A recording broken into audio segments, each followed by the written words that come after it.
اعوذ باللہ من الشیطان الرجیم بسم اللہ الرحمن الرحیم الحمدللہ الذی جعل کمال دینہ و تمام نعمتہ بولایت علی بن ابی طالب علیہ السلام والصلاة والسلام علی سید الانبیاء والمرسلین وعلی طیبین الطاہرین المعصومین اما بعد وقد قال امیر المومنین علی بن ابی طالب علیہ السلام بسم اللہ الرحمن الرحیم ابتدأهم خلقا عجیبا من حیوان و موات و ساکن و ذی حرکات۔ ناظرین قدر سامعین محترم السلام علیکم ورحمۃ اللہ۔ درس نہج بلاغہ کا خطبہ نمبر 185۔ اس خطبے میں امیر المومنین نے حیوانات کی خلقت کے بارے میں چند چیزیں بیان کی ہیں کہ ہر مخلوق اللہ کی عجیب عظیم کاریگری کا بولتا ہوا ثبوت ہے۔ نمبر 2، مختلف مخلوقات کا حال اور مور کا رنگ اور نقش و نگار، اس کی چال، جھومنا اور جنسی تعلق، افواہ کی تردید، پیروں سے رنجیدہ ہونا اور جنت کی صفات، نہریں، مشک کے ٹیلے، ساگر و بینا، گرد، جام وغیرہ کے بارے میں بیان کیا ہے۔ آئیے خطبے میں چلتے ہیں۔ مولا فرماتے ہیں کہ اللہ نے تمام ہی مخلوقات کو عجیب تخلیقی کاریگری کے ساتھ ایجاد کیا تھا، خواہ وہ جاندار مخلوق ہو یا بے جان حرکت کر سکنے والی مخلوقات ہو یا بے حس و حرکت رہنے والی مخلوقات ہو۔ چنانچہ اللہ نے اس طرح اپنی عظیم شان کاریگری اور بزرگ ترین قدرت پر منہ بولتے ایسے گواہ اور نمونے سامنے رکھ دیے جن کو دیکھ دیکھ کر عقلوں نے اللہ کے وجود کا اقرار و اعتراف کر لیا اور اس کے سامنے اطاعت اور فرمانبرداری کے لیے سر تسلیم خم کر چکے ہیں، اور یہ سب کچھ اس کی وحدانیت کی دلیل بن کر ہمارے کانوں میں گونجتی رہتی ہے۔ اور اس نے مختلف صورتیں دے کر بہت سے پرندے پیدا کر کے پھیلا دیے ہیں، اور ان میں سے کچھ کو تو زمین کے شگافوں میں بسایا ہے، کچھ زمین کے کشادہ دروں میں رکھا ہے، اور کچھ کو مضبوط پہاڑوں کی چوٹیوں پر ٹھہرایا ہے۔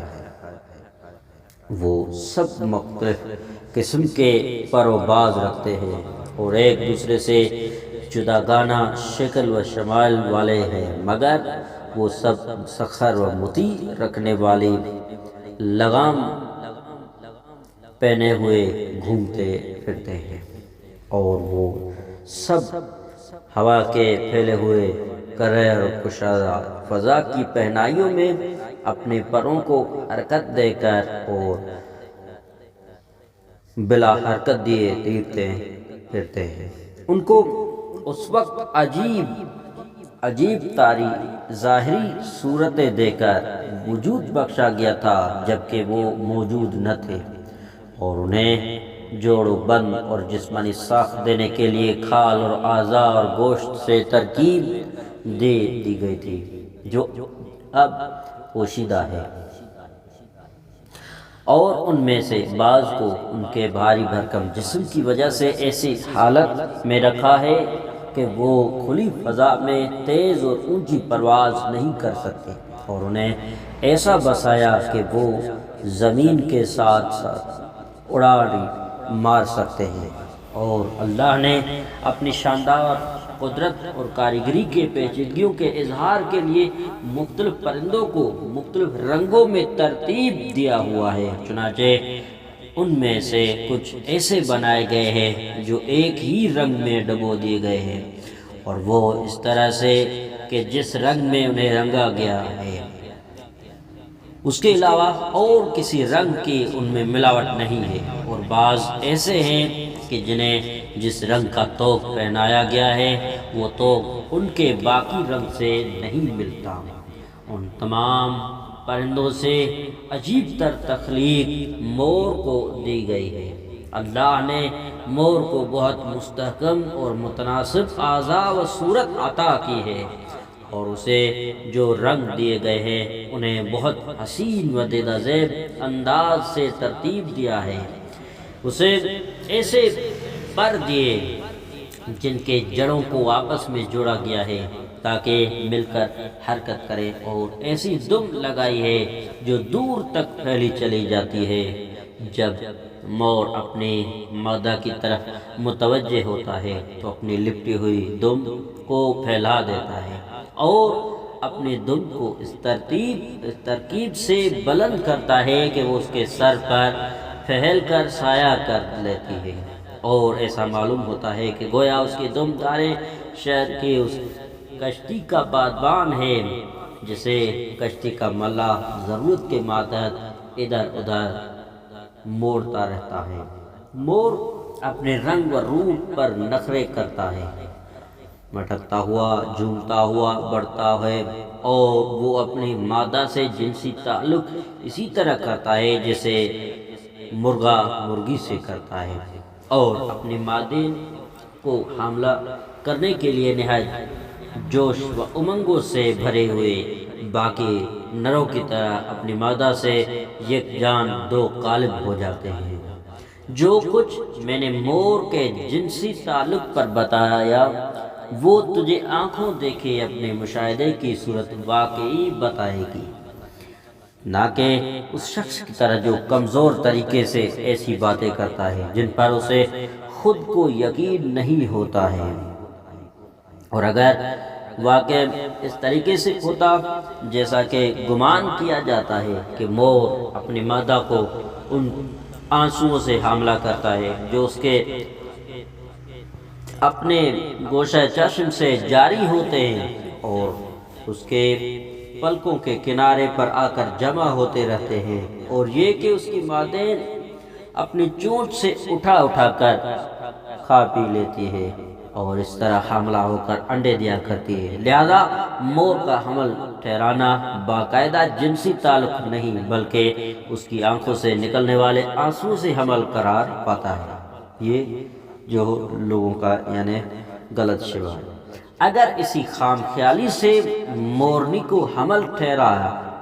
کرتا تو یہ بات تو کوے کے متعلق مشہور بات سے زیادہ تعجب خیز نہیں ہے جس میں کہا جاتا ہے کہ کوا اپنی مادہ کی چونچ میں چونچ ڈال کر اپنے پوٹے میں جمع کیا ہوا دانا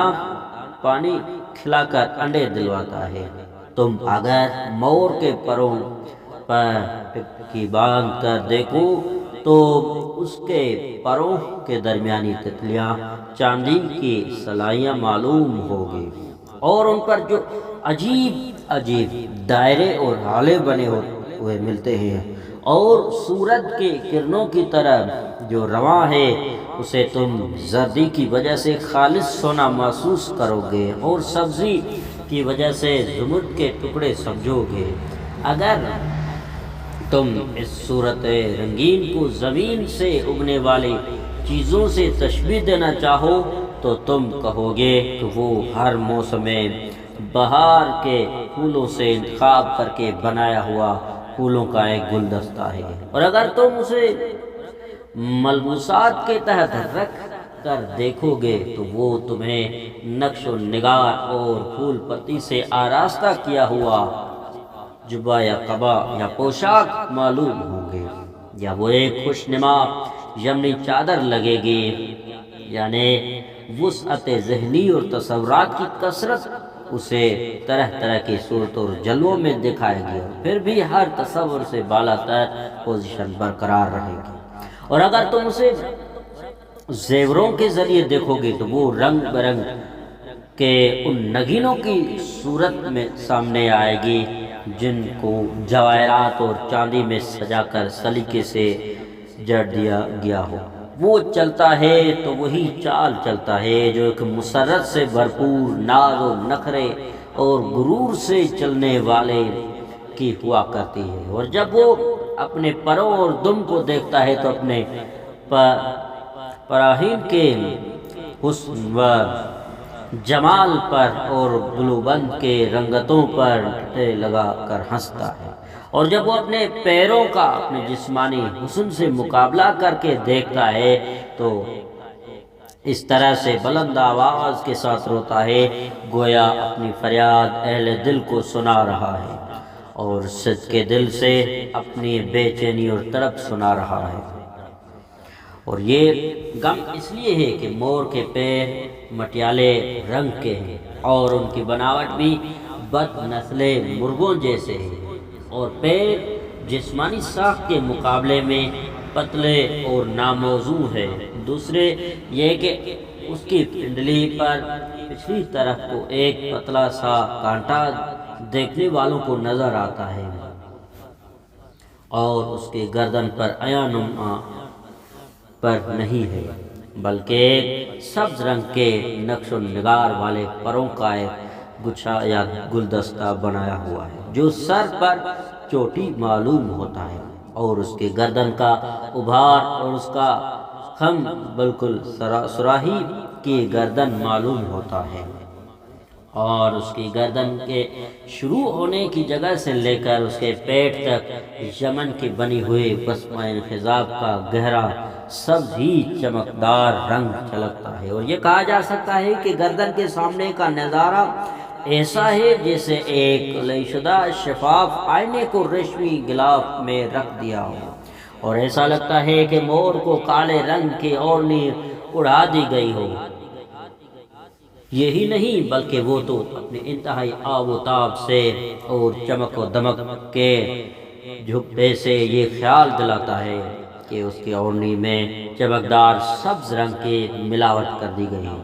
اور اس کے کانوں کے سوراخ سے ملی ہوئی ایک ایسی لکیر ہے جو باغونا کے پھولوں کی طرح سفید اور چمکدار ہے، قلم کی باریک نوک معلوم ہوتی ہے،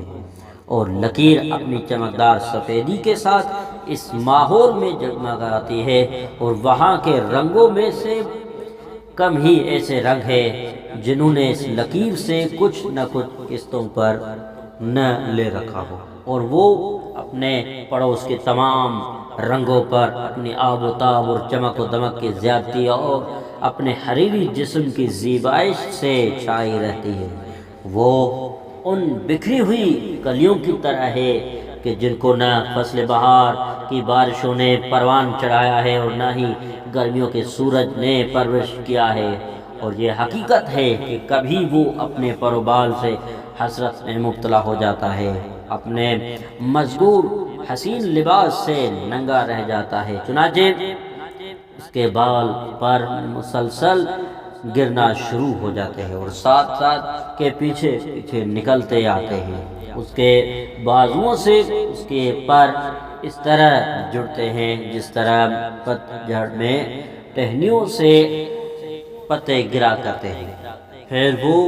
بال و پر دوبارہ اسی طرح جم جاتے ہیں یہاں تک کہ وہ اپنی سابقہ صورت پر سارے پر گرنے سے پہلے ہی پلٹ آتا ہے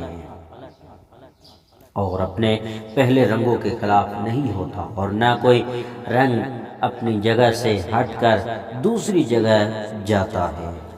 اس خطبے کا بقیہ حصہ آئندہ درس میں۔ السلام علیکم ورحمۃ اللہ۔